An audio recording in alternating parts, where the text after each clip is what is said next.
وہ ہلکے رنگ کے پتھروں سے بنا تھا، جس کے گرد چاندی جیسی بیلیں لپٹی ہوئی تھیں اور جامنی پھول تھے جو اب مرجھانے لگے تھے۔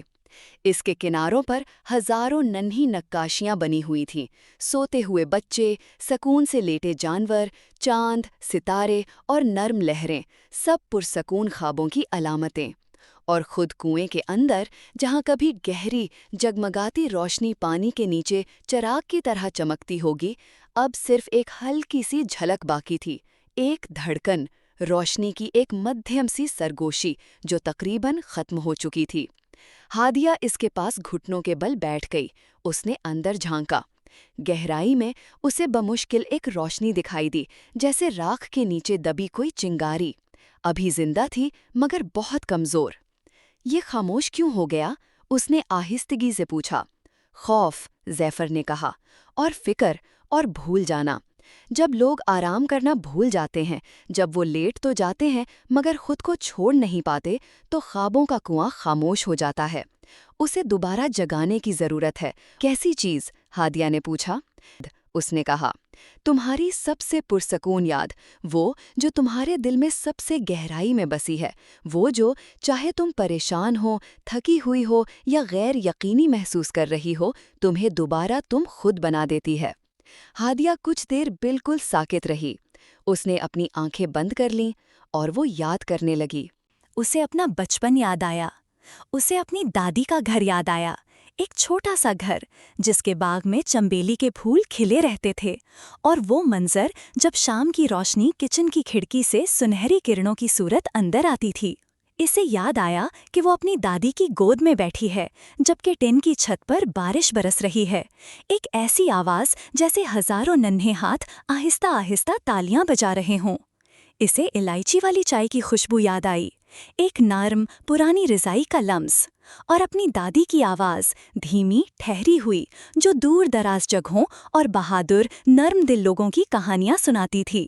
اسے یاد آیا کہ وہ وہیں سو گئی تھی، اس گرم محفوظ جگہ میں جہاں اسے کسی بھی چیز کی کوئی فکر نہیں تھی۔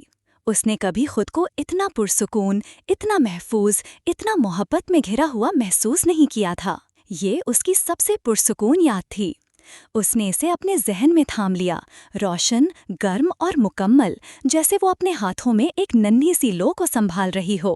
پھر وہ آہستہ سے آگے جھکی، خوابوں کے کنویں کے کنارے پر، اور اس نے اس یاد کو ایک نرم سانس کی طرح اس کی گہرائی میں چھوڑ دیا۔ بس ایک سانس، بس ایک سرگوشی، اور خوابوں کے کنویں نے جواب دیا۔ کنویں کے اندر روشنی بڑھنے لگی، شروع میں آہستہ آہستہ، ایک دھڑکن، ایک حرارت، ایک خاموش سی روشنی، جیسے پتھر کی گہرائی میں ایک ننھا سا سورج طلوع ہو رہا ہو۔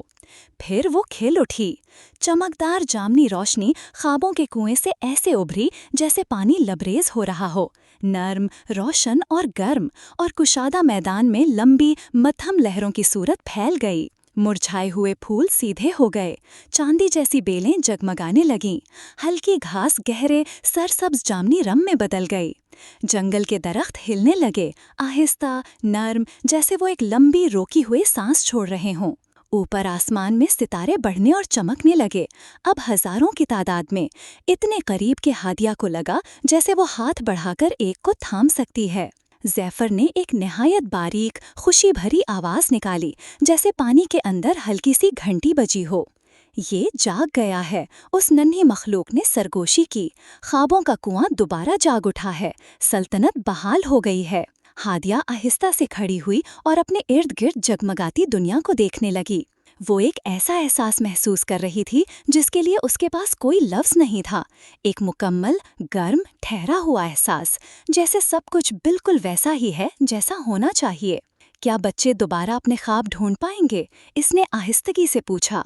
ہاں، زیفر نے کہا، آج رات بھی، اور ہر رات، کیونکہ تم ہو۔ روشنی کے سب سے روشن مقام سے ایک ہستی ظاہر ہوئی۔ وہ بلند و بالا اور نور سے بھری ہوئی تھی، چاندی اور گہلے جامنی لباس میں ملبوس۔ اس کے لمبے بال ایسے لہرا رہے تھے جیسے پانی کے اندر تیر رہے ہوں۔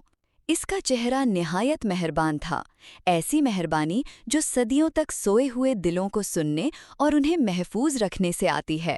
وہ خوابوں کی ملکہ تھی۔ وہ ہادیہ کی طرف بڑھی، نہیں، وہ تیرتی ہوئی آئی، یہاں تک کہ وہ اس کے بالکل قریب آ گئی۔ اس نے اس نوجوان لڑکی کو دیکھا، اس کے متجسس آنکھوں کو، اس کے پرسکون مزاج کو، اور اس کے سینے میں ابھی تک گرم اس کی دادی کی یاد کو۔ تم آج رات اپنے ساتھ ایک بہت قیمتی چیز لائی ہو، خوابوں کی ملکہ نے کہا۔ اس کی آواز برف کی طرح نرم تھی۔ تم اپنے ساتھ سکون لائی ہو، اور یہی اس دنیا کی سب سے طاقتور چیز ہے۔ اس نے اپنا ہاتھ کھولا۔ اس کی ہتھیلی میں ایک چھوٹا سا ستارہ تھا، کنکر جتنا، جو ایک مستقل، نرم جامنی روشنی سے چمک رہا تھا۔ اسے رکھ لو، اس نے کہا، اور آہستگی سے اسے ہادیہ کے ہاتھ میں رکھ دیا۔ تم اسے اپنی جیب میں واپس نہیں لے جا سکو گی، مگر تم اسے محسوس کرو گی۔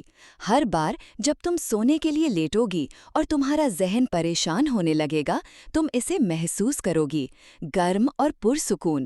یہ تمہیں یاد دلائے گا کہ آرام کمزوری نہیں ہے، یہ وہ سب سے بہادر اور دانا چیز ہے جو تم خود کو دے سکتی ہو۔ ہادیہ نے اپنی انگلیاں اس ستارے کے گرد بند کر لیں۔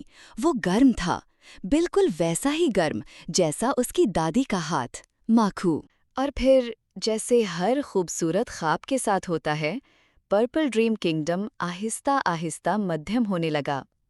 غائب نہیں ہوا، کبھی بھی مکمل غائب نہیں ہوتا، بس نرم ہوتا گیا، خاموش ہوتا گیا، جیسے موسیقی کو آہستہ آہستہ کم کیا جائے، یہاں تک کہ وہ صرف ایک احساس بن کر رہ جائے۔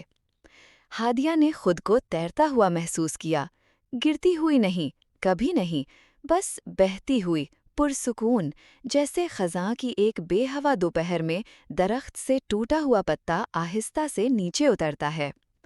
جامنی آسمان کے نیچے سے گزرتی ہوئی، چمکتے ستاروں کے پاس سے، چاندی جیسے جنگل کے پار، لیونڈر پتھروں والے راستے سے گزرتی ہوئی، اور پھر واپس اپنے کمرے میں، اپنے تکیے پر، اپنے گرم کمبل میں، کھڑکی کے باہر رات کی نرم آوازوں کے ساتھ۔